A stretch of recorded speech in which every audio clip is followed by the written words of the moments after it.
This is the story of Jeffrey. No, Jeffrey. There we go. That's better. Geoff and I are gonna go catch some crabs together, right over there. All he needs is a line, a buoy, and some bait. That looks pretty tasty. Just like that, Grant was on his way home, and Geoff was ready to start catching crabs. After a little while, the delicious scent of raw chicken started bringing all the crabs in the neighborhood over to Geoff. But right when Geoff started proving his worth as a crab pot, Grant lost all his credibility as a mariner. You see, Grant didn't know knots, so he just tied lots, and look where that got him. Just like that, Geoff became a derelict crab pot, and any chances of Grant seeing Geoff again were now looking pretty slim. And so, Geoff was left to keep fishing into eternity. Eventually, all the crabs died and became bait for diamondback terrapins, cormorants, and fish, which became trapped too, as he slowly slipped into the mud to become a rusty death trap.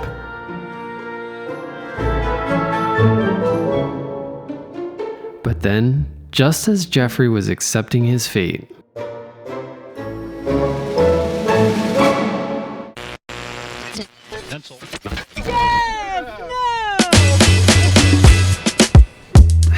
So we found him, and many of his friends. Today we're out with Delaware Sea Grant and the University of Delaware to try and find as many of these derelict crab pots as we can out here in this small little bay.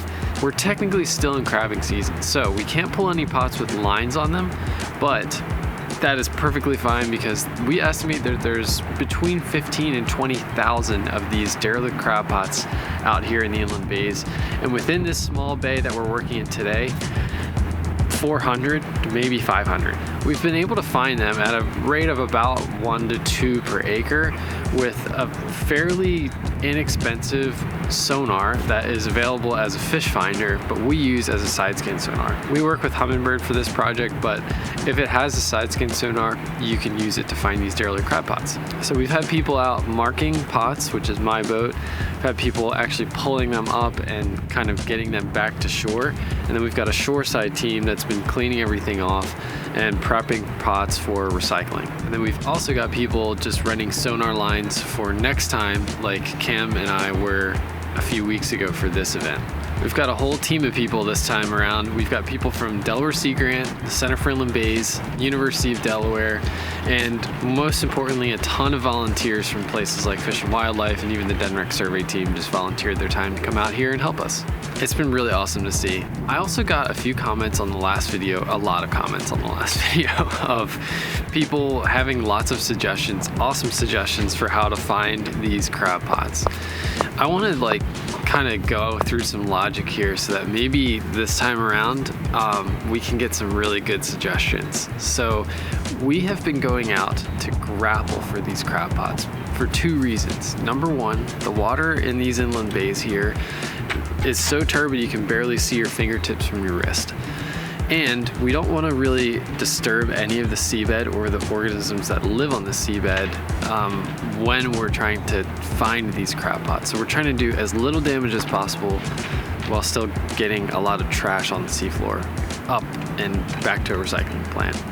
So what we've been doing is going up to these crab pots with a mega live sonar, which is Humminbird's kind of like 360 live view, and basically just driving up to them and grappling for them and trying to be as targeted as we can. That kind of mentality of not trying to disturb the seabed really rules out things like dredging and even the electromagnet stuff, but it's really difficult. Oh man.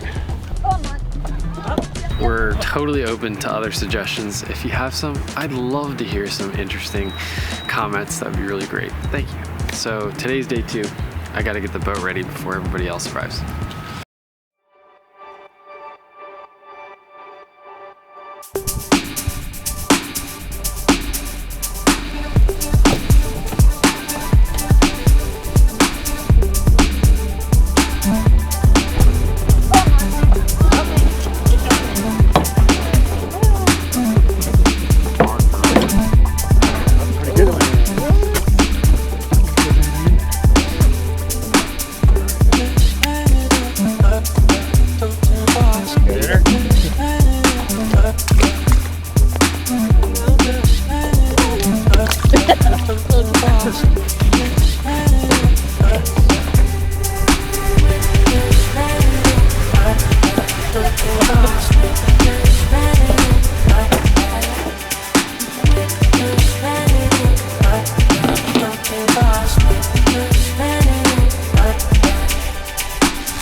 At the end of the weekend, our team managed to pull up, clean, and recycle almost 100 of these derelict crab pots, including a brief reunion with our old friend.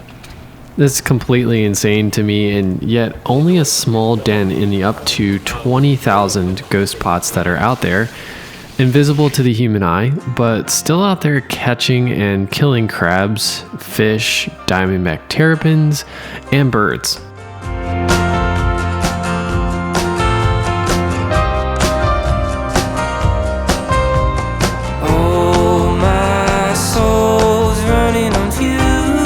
And so, instead of being condemned to kill turtles and fish at the bottom of the bay, Jeffrey lived the end of his days being sent to a recycling plant, where he and his many friends will be made into new crab pots. And as for me, I took an extra 2 minutes out of my day and learned how to tie a bowline. So where are you going? Hey, I hope you enjoyed this one. This one's been a little different, really fun to make. So I also just want to give a huge thank you and shout out to Brittany at Delaware Sea Grant and Art and Cam here at the University of Delaware, who have been really working hard to grow this program every year. Now to every couple months. So we're going to be doing a cleanup in February, it sounds like, maybe March, and I would love to see you out there. I'm going to update the description of this video when we have some registration information if you're interested in volunteering, if you're in the Delaware area. Also, YouTube tells me that 97% of you who are watching right now are not subscribed to this channel, and it seems like if you made it this far into the video, you probably enjoyed it, or maybe you're just seething right now and are waiting to comment. Thanks for waiting to the end. But if you like this stuff, I'd really encourage you to join the community here. It's semi-wholesome, semi-educational, everything ocean, and we're here on YouTube, and I'm also on Instagram as well. It is my life's work to just bring marine science and the ocean and all of this stuff out to as many people as I can, and I would love to see you next time. Until then, bye.